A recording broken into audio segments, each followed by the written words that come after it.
Hi hello friends, ಇವತ್ತಿನ ವಿಡಿಯೋದಲ್ಲಿ ದೋಸೆ, ಪೂರಿ, ಚಪಾತಿ ಹಾಗೂ ರೋಟಿ ಜೊತೆಗೆ ಹೊಂದ್ಕೊಳ್ಳುವಂತಹ ಪನ್ನೀರ್ ಹಾಗೂ ಮಟರ್ ಮಸಾಲನ ಯಾವ ರೀತಿ ಈಸಿಯಾಗಿ ಟೇಸ್ಟಿಯಾಗಿ ಮಾಡ್ಕೋಬೋದು ಅಂತ ತಿಳಿಸ್ಕೊಡ್ತಾ ಇದ್ದೀನಿ.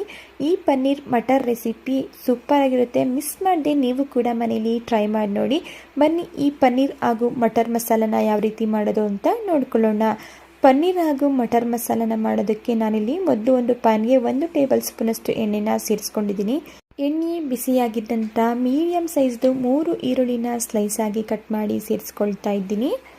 ಹಾಗೆ ಇದ್ರ ಜೊತೆಗೆ 1 ಇಂಚಷ್ಟು ಶುಂಠಿ, 3 ಹಸಿಮೆಣಸಿನ್ಕಾಯಿ, 2 ಗೆಡ್ಡೆಯಷ್ಟು ಬೆಳ್ಳುಳ್ಳಿನ ಸೇರಿಸ್ಕೊಂಡು ಈರುಳ್ಳಿ ಸ್ವಲ್ಪ ಕಲರ್ ಚೇಂಜ್ ಆಗೋವರೆಗೂ ಮೀಡಿಯಂ ಫ್ಲೇಮಲ್ಲಿ ಫ್ರೈ ಮಾಡ್ಕೊಳ್ತಾ ಇದ್ದೀನಿ. ಈರುಳ್ಳಿ ಕಲರ್ ಚೇಂಜ್ ಆಗಿದ ನಂತರ ಇದಕ್ಕೆ ಮೀಡಿಯಂ ಸೈಜ್ 4 ಟೊಮೊಟೊನ ಸ್ಲೈಸ್ ಆಗಿ ಕಟ್ ಮಾಡಿ ಸೇರಿಸ್ಕೊಳ್ತಾ ಇದ್ದೀನಿ.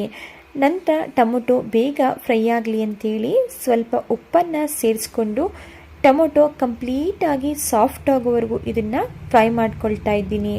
ಮೀಡಿಯಂ ಫ್ಲೇಮಲ್ಲಿ ಟೊಮೊಟೊ ಬೆಂದು ಕಂಪ್ಲೀಟಾಗಿ ಸಾಫ್ಟ್ ಆಗೋವರೆಗೂ ಇದನ್ನು ಫ್ರೈ ಮಾಡ್ಕೋಬೇಕಾಗುತ್ತೆ. ಈಗ ನಾವಿಲ್ಲಿ ತಗೊಂಡಿರುವಂತಹ ಈರುಳ್ಳಿ, ಟೊಮೊಟೊ ಎಲ್ಲ ಬೆಂದು ಕಂಪ್ಲೀಟಾಗಿ ಸಾಫ್ಟ್ ಆಗಿದೆ. ಇದನ್ನು ಒಮ್ಮೆ ನೀಟಾಗಿ ಮಿಕ್ಸ್ ಮಾಡಿಕೊಂಡು ಗ್ಯಾಸ್ ಸ್ಟವ್ನ ಆಫ್ ಮಾಡಿ ಇದನ್ನು ತಣ್ಣಗಾಗಲಿಕ್ಕೆ ಬಿಟ್ಟು, ತಣ್ಣಗಾಗಿದ ನಂತರ ಒಂದು ಮಿಕ್ಸರ್ ಜಾರ್ಗೆ ಸೇರಿಸಿ ನೈಸಾಗಿ ಇದನ್ನು ಕ್ರೀಮ್ ರೀತಿ ಗ್ರೈಂಡ್ ಮಾಡ್ಕೋಬೇಕಾಗುತ್ತೆ. ಅವಶ್ಯಕತೆ ಇದ್ದರೆ ಸ್ವಲ್ಪ ನೀರನ್ನು ಸೇರಿಸ್ಕೊಂಡು ತುಂಬ ನೈಸಾಗಿ ಇದನ್ನು ಪೇಸ್ಟ್ ಮಾಡ್ಕೋಬೇಕು.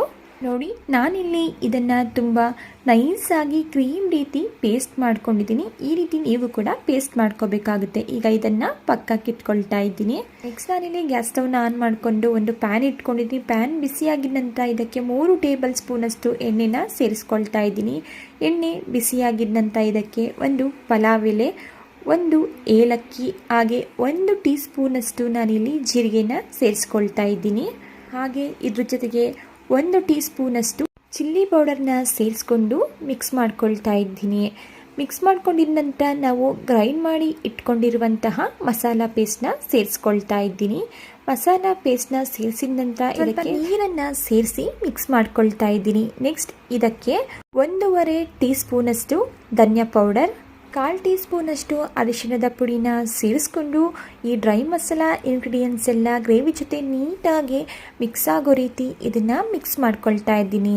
ನಂತರ ಒಂದು ಪ್ಲೇಟನ್ನು ಕ್ಲೋಸ್ ಮಾಡಿ 5ರಿಂದ 6 ನಿಮಿಷಗಳ ಕಾಲ ಲೋ ಫ್ಲೇಮಲ್ಲಿ ಇದನ್ನು ಒಂದು ಪ್ಲೇಟನ್ನು ಕ್ಲೋಸ್ ಮಾಡಿ ಗ್ರೇವಿ ಬೆಂದು ಚೆನ್ನಾಗಿ ಎಣ್ಣೆ ಬಿಟ್ಕೊಳ್ಳೋವರೆಗೂ ಇದನ್ನು ಫ್ರೈ ಮಾಡ್ಕೋಬೇಕಾಗುತ್ತೆ.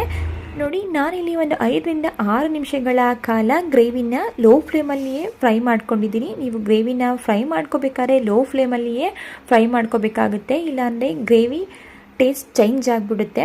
ನಂತರ ಇದಕ್ಕೆ 1 ಕಪ್ನಷ್ಟು ನಾನಿಲ್ಲಿ ಹಸಿ ಬಟಾಣಿನ ಸೇರಿಸ್ಕೊಳ್ತಾ ಇದ್ದೀನಿ. ಹಸಿ ಬಟಾಣಿನ ಸೇರಿಸಿದ ನಂತರ ನಾನಿಲ್ಲಿ ಒಂದು 200 ಗ್ರಾಮ್ನಷ್ಟು ಕಟ್ ಮಾಡ್ಕೊಂಡಿರುವಂತಹ ಪನ್ನೀರ್ ಹಾಗೂ 1/4 ಟೀ ಸ್ಪೂನಷ್ಟು ಇದಕ್ಕೆ ಗರಂ ಮಸಾಲಾನ ಸೇರಿಸ್ಕೊಂಡು ರುಚಿಗೆ ತಕ್ಕಷ್ಟು ಉಪ್ಪು, ಹಾಗೆ ಇದಕ್ಕೆ 1 ಕಪ್ನಷ್ಟು ನೀರನ್ನು ಸೇರಿಸ್ಕೊಂಡು ಮಿಕ್ಸ್ ಮಾಡ್ಕೊಳ್ತಾ ಇದ್ದೀನಿ. ನೋಡಿ, ನೀವಿಲ್ಲಿ ಗ್ರೇವಿ ಕನ್ಸಿಸ್ಟೆನ್ಸಿನ ನೋಡಿಕೊಂಡು ನೀರನ್ನು ಸೇರಿಸ್ಕೋಬೇಕಾಗುತ್ತೆ. ಪನ್ನೀರ್ ಮಟರ್ ಮಸಾಲ ಸ್ವಲ್ಪ ಗಟ್ಟಿಯಾಗಿಯೇ ಇರಬೇಕು, ಆದ್ದರಿಂದ ನಾನಿಲ್ಲಿ 1 ಕಪ್ನಷ್ಟು ನೀರನ್ನು ಸೇರಿಸ್ಕೊಂಡಿದ್ದೀನಿ. ನಿಮಗೆ ಸ್ವಲ್ಪ ತೆಳುವಾಗಿ ಬೇಕು ಅಂತ ಹೇಳಿದ್ರೆ ಸ್ವಲ್ಪ ನೀರನ್ನು ಜಾಸ್ತಿ ಸೇರಿಸ್ಕೋಬೇಕಾಗುತ್ತೆ. ನೋಡಿ, ನಂತರ ಒಂದು ಪ್ಲೇಟನ್ನು ಕ್ಲೋಸ್ ಮಾಡಿ ಕಂಪ್ಲೀಟಾಗಿ ಬಟಾಣಿ ಬೇಯೋವರೆಗೂ ಒಂದು 5ರಿಂದ 6 ನಿಮಿಷಗಳ ಕಾಲ ಲೋ ಫ್ಲೇಮಲ್ಲಿಯೇ ಇದನ್ನು ಬೇಯಿಸ್ಕೊಳ್ತಾ ಇದ್ದೀನಿ.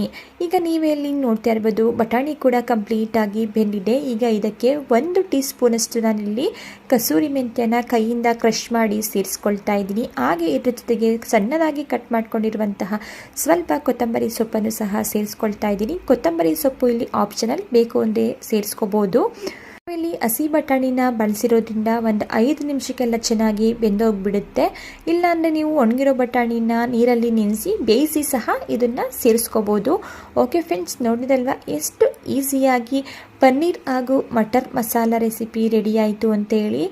ಪೂರಿ, ದೋಸೆ, ಚಪಾತಿ, ಗೀ ರೈಸ್ ಎಲ್ಲದಕ್ಕೂ ಮಾಡಿಸಿದಂತಹ ಗ್ರೇವಿ ಟೇಸ್ಟಲ್ಲಿ ಯಾವುದೇ ರೀತಿಯ ಕಾಂಪ್ರಮೈಸ್ ಇರೋದಿಲ್ಲ, ಅಷ್ಟು ಸೂಪರಾಗಿರುತ್ತೆ. ಮಿಸ್ ಮಾಡದೆ ಈ ಗ್ರೇವಿ ರೆಸಿಪಿನ ನೀವು ಕೂಡ ಟ್ರೈ ಮಾಡಿ ನೋಡಿ. ಇದೇ ರೀತಿ ಟೇಸ್ಟಿ ಹಾಗೂ ಸಿಂಪಲ್ ರೆಸಿಪಿಗಳು ನಿಮಗೆ ಬೇಕು ಅಂದರೆ ನೀವು ಮಾಡಬೇಕಾಗಿರೋದು ಇಷ್ಟೇ, ದಯವಿಟ್ಟು ಚಾನಲ್ನ ಸಬ್ಸ್ಕ್ರೈಬ್ ಮಾಡಿಕೊಂಡು ಚಾನಲ್ಗೆ ಸಪೋರ್ಟ್ ಮಾಡೋದನ್ನು ಮರಿಬೇಡಿ.